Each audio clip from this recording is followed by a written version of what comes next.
Korea now, where Prime Minister Mark Carney is on a mission to boost trade with Asia. U.S. President Donald Trump is also there, and the two leaders met across a table today, but not in the way you might think. The two leaders were invited to a dinner hosted by South Korea's president.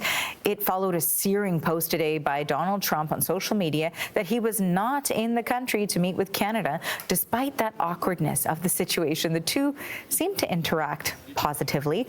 A reporter later asked the Prime Minister if he had spoken to Trump, and here's that quick exchange. Dinner, Prime Minister, you chat with the President at all, sir? Very good. I had a very good conversation with all the presidents. Okay, so a brief response there. Carney said he's had productive trade conversations ahead of the APEC summit. The CBC's Rafi Boudjikanian is traveling with the Prime Minister, and he has more on the visit to South Korea and what transpired between Carney and Donald Trump at that working dinner. They kind of pointed at each other when the U.S. president arrived into that room. He was the last of the 8 leaders at that dinner to get there, and sort of pointed at Carney, the prime minister pointing at him back. It's hard to tell if they actually spoke, though. There is some sense that they exchanged a quick word, but no cameras were close enough to capture that audio. And certainly we were told by a Canadian government official that Prime Minister Carney had no intention of interacting with the president this evening. Hard to escape, though, the presence of the U.S. president here. I mean, in those arrival shots you showed, you can see Air Force One was actually right behind the Canadian plane when Mark Carney landed. And then, of course, they end up right across from each other at this intimate dinner.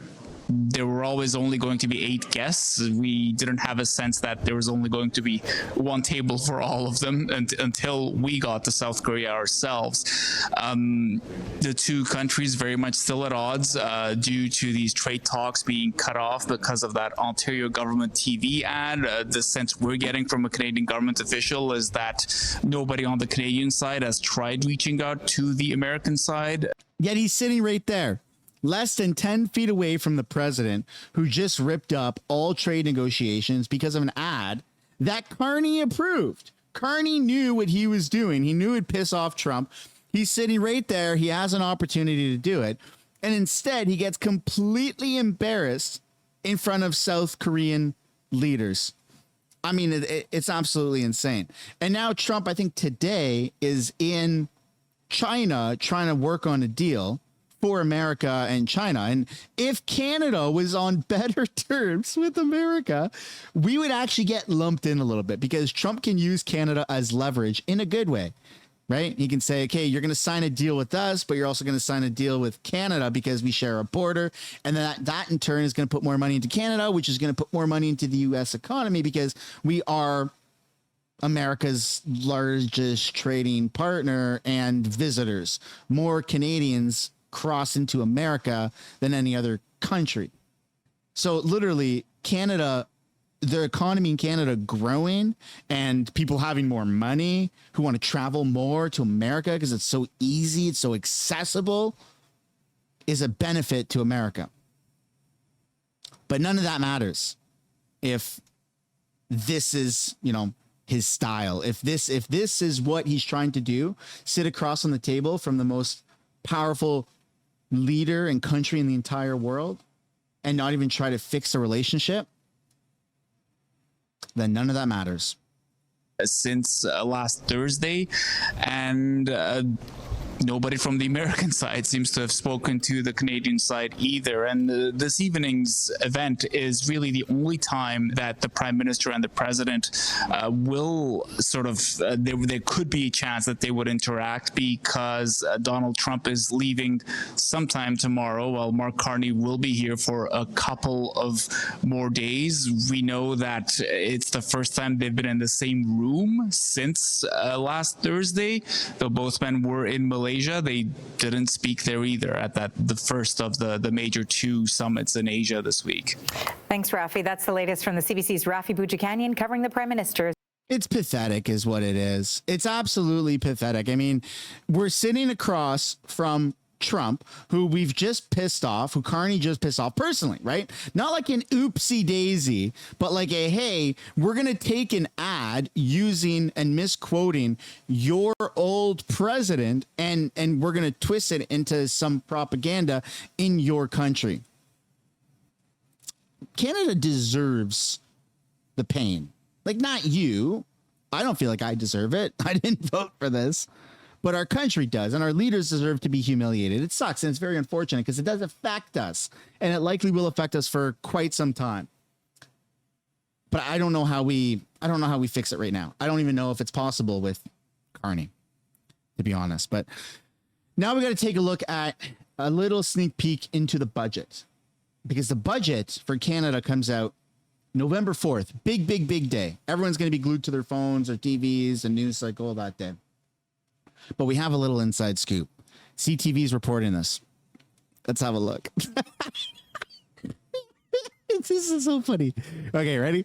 The budget is to include new funding for security at Pride, gender-based violence supports. Do I need to read that again? The new budget is to include new funding for security at Pride and gender-based violence supports. Prime Minister Mark Carney's first ever federal budget will allocate millions in new long-term funding for security at Pride events, at gay Pride events, and gender-based violence support. Speaking at the National Art Gallery, Finance Minister Chihuahua and Minister of Women and Gender Equity Rechi Valdez are teasing out more new spending that will be in the November 4th budget. And Canada, as part of this funding, an additional $10.9 million is being set aside over the next few years. The minister said that next Tuesday's budget will include $54.6 million over the next 5 years to support LGBTQS2 plus community in Canada.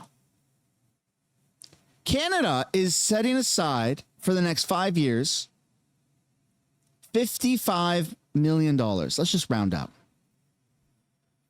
for Pride events. As part of this funding, $7.5 million per year and $1.5 million per year is being allocated for security at Pride events. The federal government is also earmarking $223 million over 5 years and $44.7 million ongoing to strengthen federal action in response to gender-based violence.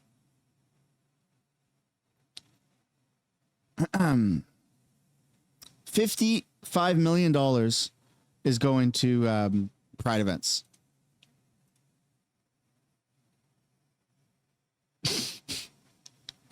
What do you want me to say to that? Ooh, that's good. What am I supposed to say? Somebody write a comment down in the chat and I'll read it right now because I am speechless.